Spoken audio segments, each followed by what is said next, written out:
हमें सुखी जीवन जीना है तो हमें दूसरों से तुलना नहीं करनी चाहिए। जब भी आप दूसरों से तुलना करोगे तभी आप ओवर थिंकिंग के शिकार हो जाओगे। अगर दूसरा व्यक्ति आपसे नीचे लेवल का है, आप तो मन में खुशी होगी और आप इस खुशी में आलसी की जीवन जीने लगोगे। यदि तुलना करने वाले व्यक्ति आपसे ऊपर लेवल का है तो फिर आप अपने आप को नेगेटिव सोच में डाल दोगे। दोनों स्थिति हम सभी के जीवन के लिए नुकसानदायक है। हमें अपने वर्तमान स्थिति से संतोष करना चाहिए। इसका मतलब यह नहीं कि हमें आगे बढ़ने के लिए प्रयास नहीं करनी चाहिए। जिस प्रकार चिंता और चिंतन दोनों शब्द में अंतर है, ठीक उसी प्रकार आलस और संतुष्टि दोनों में अंतर है। यदि आप अपने वर्तमान स्थिति से संतुष्ट हैं तो हमें आगे बढ़ने का प्रयास पूरे मन से करेंगे और उसमें सफलता भी मिलेगी। यदि आप अपनी वर्तमान स्थिति से संतुष्ट नहीं रहते हैं तो हमारा किसी भी अन्य कामों में मन नहीं लगेगा और हम आगे नहीं बढ़ सकते हैं। इसलिए जीवन में संतुष्टि और आगे बढ़ना एक दूसरे का सहयोगी शब्द है। आप सोच रहे होंगे शब्दों से हमें क्या लेना है। जब आप अपने वर्तमान स्थिति से संतुष्ट होंगे तभी आपके अंदर एक आशावादी विचार उत्पन्न होगा। जब आप अपनी जिंदगी से असंतुष्ट रहेंगे तो आप कोई भी नया विचार नहीं अपना सकते हैं। मैं एक कहानी बताता हूं। एक व्यक्ति रोज पत्थर तोड़ने का काम करता था। वह घर से थोड़ा दूर बड़े से पर्वत पर पत्थर तोड़ता और अपना जीवन यापन करता। एक दिन उस व्यक्ति ने सोचा कि क्या हम जीवन भर यही काम करते रहेंगे? क्या हमारे जिंदगी में कभी आराम नहीं मिलेगा? बात सुनते ही उनके मन में एक असंतुष्टि की भावना उत्पन्न हो गया और वह अपने आप को कोसने लगा। असंतुष्टि की भावना के कारण उसे रातों में नींद आना बंद हो गया। वह हमेशा सोचने लगा कि मुझे बड़ा बनना है। एक रात जब वह सो रहा था तो उसने एक सपना दिखाई दिया। जब वह पत्थर तोड़ने जा रहा था उसे रास्ते में एक बड़ा सा बंगला, बड़ा घर दिखाई दिया। उन्होंने सोचा यह बंगला ही सबसे बड़ा है, यह मेरे पास होना चाहिए। वह बहुत देर तक बंगला को देखता रहा। कुछ देर बाद एक व्यक्ति आया जिसको सभी लोग फूलों का माला पहनाया और जयकार करने लगा।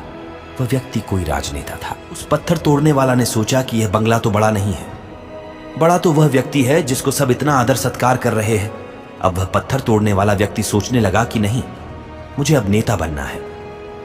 बंगला और नेता को धूप में खड़े होकर देखते देखते पत्थर वाला पसीना से तरबतर हो गया। फिर उसने ऊपर देखा, उसे सूरज दिखाई दिया। तब उसने सोचा कि सबसे बड़ा यह सूरज है जो इतना ऊपर चमक कर सबको रोशनी दे रहा है।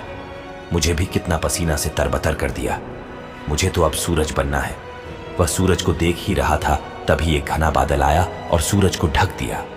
पत्थर तोड़ने वाला व्यक्ति ने सोचा यह बादल ही सबसे बड़ा है जो पूरे सूरज को ढक दिया।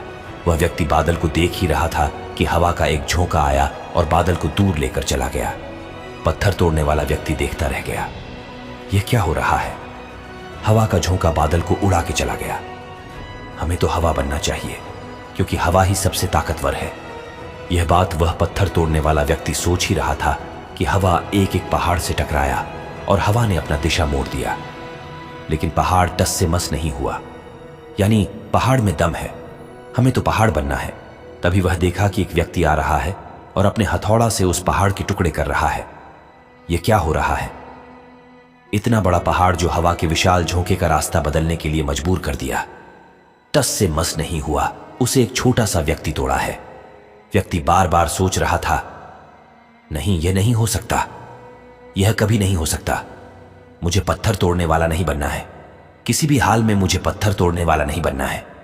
क्योंकि वह स्वयं पत्थर तोड़ने वाला व्यक्ति था। उसकी आंखों के सामने आ रहा था कि एक व्यक्ति पहाड़ के टुकड़े टुकड़े कर रहा है। उनकी आंखें खुल गईं। फिर उसने सोचा, मैं जो हूं, जिस हाल में हूं, मैं ठीक हूं। यानी सबसे बड़ा मैं हूं जो इस पहाड़ को तोड़ रहा हूं। दोस्तों, यदि हमें सुखी जीवन जीना है तो हमें दूसरों से तुलना नहीं करनी चाहिए। जब भी आप दूसरों से तुलना करोगे तभी आप ओवर थिंकिंग के शिकार हो जाओगे। अगर दूसरा व्यक्ति आपसे नीचे लेवल का है तो आपके मन में खुशी होगी और आप इस खुशी में आलस का जीवन जीने लगोगे। यदि तुलना करने वाले व्यक्ति आपसे ऊपर लेवल का है तो फिर आप अपने आप को नेगेटिव सोच में डाल दोगे। दोनों स्थिति हम सभी के जीवन के लिए नुकसानदायक है। हमें अपने वर्तमान स्थिति से संतोष करना चाहिए। इसका मतलब यह नहीं कि हमें आगे बढ़ने के लिए प्रयास नहीं करनी चाहिए। जिस प्रकार चिंता और चिंतन दोनों शब्द में अंतर है, ठीक उसी प्रकार आलस और संतुष्टि दोनों में अंतर है। अगर वीडियो अच्छी लगे तो एक लाइक और चैनल को सब्सक्राइब कीजिएगा। आप लोगों का बहुत बहुत धन्यवाद।